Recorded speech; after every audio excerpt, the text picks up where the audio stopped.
Hi friends, it's Susie. Welcome to my Fluid Art channel. So, I'm sorry I forgot to press record, so then I remembered and turned it back on, but all you missed was the pillow paint, which is just gray pillow paint, and then I put the teal down, and then we're going from there.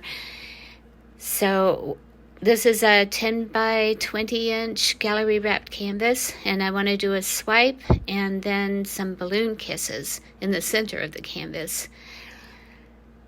So I hope you can learn something from this video. What I'm mixing with the paints is floetrol, American floetrol, and a little bit of Sax medium. And usually I put about the same amount of medium as I do paint, and then I add the floetrol to make the right consistency and water if needed.